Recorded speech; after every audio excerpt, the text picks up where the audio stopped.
नमस्कार सभी पेंशन धारकों का स्वागत करते हैं एक बार फिर से हमारे इस YouTube चैनल पर।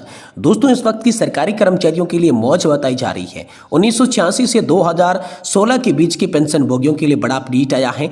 2016 से पहले तथा बाद के रिटायर्ड पेंशन भोगियों के लिए नया अपडेट है। जानिए कि उसकी पेंशन को लेकर आखिरकार क्या बड़े बदलाव हुए हैं। तो क्या बदलाव जो है पेंशन को लेकर हुए हैं, इसके बारे में बात करेंगे। साथ ही हम बात करेंगे महंगाई भत्ते की जो आंकड़े हैं वो जारी हो चुके हैं।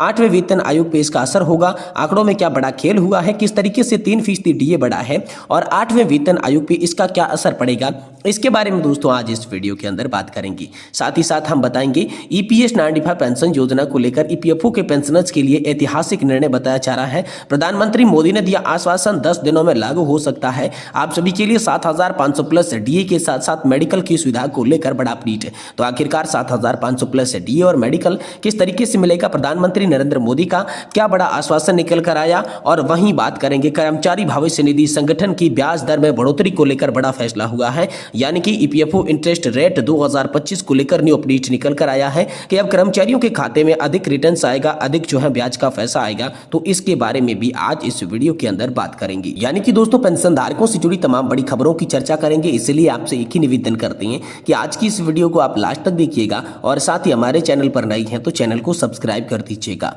सबसे पहले जानते हैं 1986, 1996, 2006, 2016 से पहले और बाद की पेंशन भोगियों के लिए नया अपडेट क्या आया है, क्या पेंशन्स में बदलाव आया है, इसको लेकर चलिए बात करते हैं। दोस्तों, सरकार समय समय पर पेंशन भोगियों के लिए नए अपडेट और बदलाव करती रहती है ताकि रिटायरमेंट कर्मचारियों को बेहतर वित्तीय सुरक्षा दी जा सके।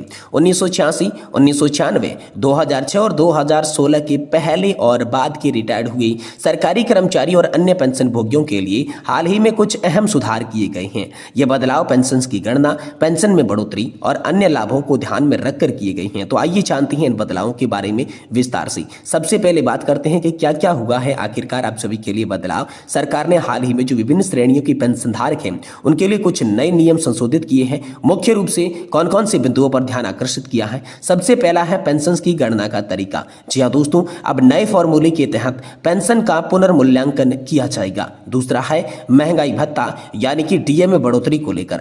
जी हाँ दोस्तों, सालाना आधार पर डीए में संशोधन जो है आप सभी के लिए किया जाएगा। तीसरा है रिवाइजन पे स्केल का लाभ, यानी कि 1986, 1996, 2006 और 2016 के बाद रिटायर्ड हुए कर्मचारियों के लिए नए पे स्केल लागू किए गए हैं। वहीं फैमिली पेंशन में सुधार की बात करें तो परिवार को मिलने वाली पेंशन में भी वृद्धि की गई है। और पुरानी और नई पेंशन योजना में बदलाव की बात करें तो कुछ कर्मचारियों को नई पेंशन योजना का विकल्प यहां पर दिया गया है। अब पुराने नियम और नए संशोधित नियम और इनके वर्षों की बात करें तो 1986 से पहले पेंशन की गणना 33 वर्षों की सेवा पर आधारित थी। अब दोस्तों नए नियम है तो न्यूनतम पेंशन में आप सभी के लिए वृद्धि की गई है। 1986 से 1996 तक के वेतनमान कम था, महंगाई भत्ता कम था, तो अब महंगाई भत्ते में संशोधन और पेंशन में वृद्धि का नया नियम लागू किया गया है।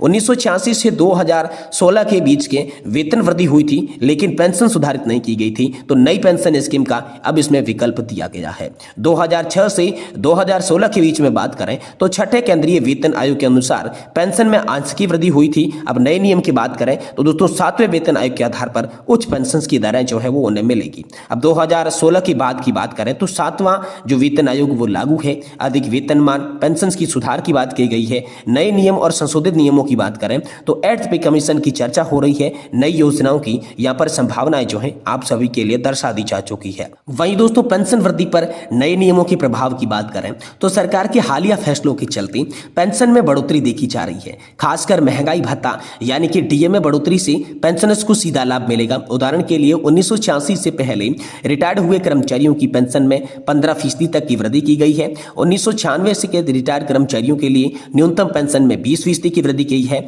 2006 के बाद रिटायर्ड हुए कर्मचारियों के संशोधित वेतनमान के अनुसार अधिक लाभ जो है मिल रहा है। इस तरीके से ये बड़े बदलाव हाल फिलहाल में आप सभी की पेंशन योजना को लेकर किए गए हैं। वहीं बात करें आप सभी के लिए महंगाई भत्ते के आंकड़े जो है वो जारी हो चुके हैं। 8वें वेतन आयोग पर असर पड़ेगा। आंकड़ों में क्या बड़ा खेल हुआ है, 3% डीए कैसे बढ़ा और 8वें वेतन आयोग पर इसका क्या असर है, चलिए जानते हैं। देखिए, महंगाई भत्ते से जुड़ी एक बड़ी अपडेट आ रही है कि जनवरी 2025 में डीए के आंकड़े आ चुके हैं, लेकिन इस बार कुछ ऐसा हुआ है जिसमें हर सरकारी कर्मचारी और पेंशन भोगियों को हैरान कर दिया है। क्या है इस बार खास डियरनेस अलाउंस को लेकर, इसके बारे में बात करें तो आपको याद होगा कि आंकड़े 31 जनवरी 2025 को जारी होने चाहिए थे, लेकिन अचानक 18 दिन की देरी के बाद 18 फरवरी 2025 को आई ये आंकड़े। जी हाँ दोस्तों, सवाल ये उठता है कि आखिर इतनी देरी क्यों? क्या इसकी वजह दिल्ली के चुनाव है? क्या सरकार चाहती थी कि चुनाव से पहले ये आंकड़े सामने नहीं आए? ये सवाल हर कर्मचारी और पेंशन भोगी के मन में घूम रहे हैं। तो क्या है खास? अब हम बात करते हैं कि आंकड़ा जिनका हम बेसब्री से इंतजार कर रही थी नवंबर 2024 में अखिल भारतीय उपभोक्ता मूल्य सूचकांक यानी कि AICPIN 144.5 पर था। अब दिसंबर 2024 में घटकर 143.7 पर गया, मतलब इंडेक्स में 0.8 की गिरावट आई है। एक चिंताजनक बात है क्योंकि इसका सीधा असर महंगाई भत्ते पर देखने को मिलेगा। तो जनवरी 2025 का डीए कितना होगी आप सभी के लिए बढ़ोतरी?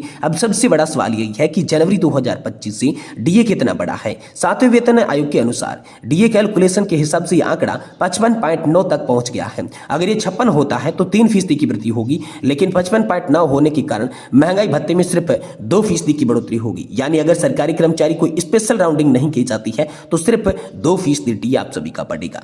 अब यहां पर एक और बड़ा सवाल ये खड़ा होता है कि 8वें वेतन आयोग में इसमें क्या बदलाव देखने को मिलेगा। आपको याद होगा कि 7वें वेतन आयोग के समय महंगाई भत्ता 125% था और इसी आधार पर फिटमैन फैक्ट 2.25 बना था।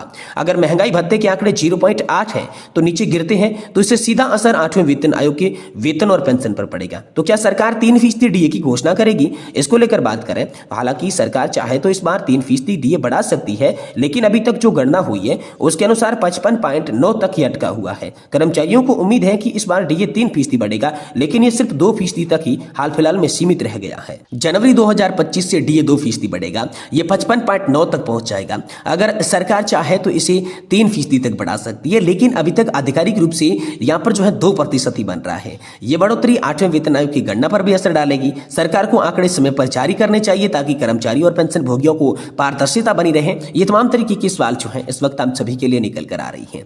वहीं हम बात करें ईपीएफओ इंटरेस्ट रेट को लेकर। जी हाँ दोस्तों, कर्मचारी भविष्य निधि संगठन की ब्याज दर में बढ़ोतरी को लेकर बड़ी खबर आई है। कर्मचारियों के खाते के लिए अधिक रिटर्न्स कैसे मिलेगा? तो दोस्तों 28 फरवरी को होने वाली सेंट्रल बोर्ड ऑफ ट्रस्टीज यानी कि सीबीटी केंद्रीय न्यासी बैठक में पीएफ ब्याज दरों पर फैसला हो सकता है, क्योंकि किसी भी साल पीएफ जमा पर ब्याज सबसे पहले ईपीएफओ द्वारा प्रकाशित किया जाता है, जिसके बाद सेंट्रल बोर्ड ऑफ ट्रस्टीज यानी कि ईपीएफओ की शीर्ष निर्णय लेने वाली संस्थान केंद्रीय न्यासी बोर्ड द्वारा पारित किया जाता है और इसके बाद इसे वित्त मंत्रालय की मंजूरी दी जाती है। कर्मचारियों और कर्मचारी भविष्य निधि संगठन के खाता रखने वाले लोगों के लिए यह अच्छी खबर है कि होली से पहले कर्मचारियों को बड़ा तोहफा मिल सकता है। फरवरी के अंत में सेंट्रल बोर्ड ऑफ ट्रस्टीज की एक अहम बैठक होने वाली है, जिसमें उम्मीद की जा रही है कि वित्तीय वर्ष 2024-25 के लिए पीएफ जमा पर ब्याज की दरें इसमें तय की जा सकती है। ब्याज दरों में इस तरह के बदलाव का फायदा 6 करोड़ से भी अधिक यहाँ पर जो है पेंशनर्स को देखने को मिलेगा। अब दोस्तों मीडिया रिपोर्ट्स के अनुसार उम्मीद की जा रही है कि कर्मचारी भविष्य निधि संगठन के केंद्रीय न्यासी बोर्ड की बैठक 237वीं बैठक 28 फरवरी को होगी। इसकी अध्यक्षता केंद्रीय श्रम मंत्री करेंगे, जो कि हाल ही के श्रम मंत्री मनसुख मांडविया हैं, जो नियोक्ता संघों, ट्रेड यूनियनों के प्रतिनिधियों के साथ इस बैठक में भाग लेंगे। बताया गया है कि इस बैठक में वित्तीय वर्ष 2024-25 के लिए भविष्य निधि पर जमा ब्याज दरें तय की जाएगी। हालांकि अभी तक आधिकारिक एजेंडे का कोई खुलासा नहीं किया गया है।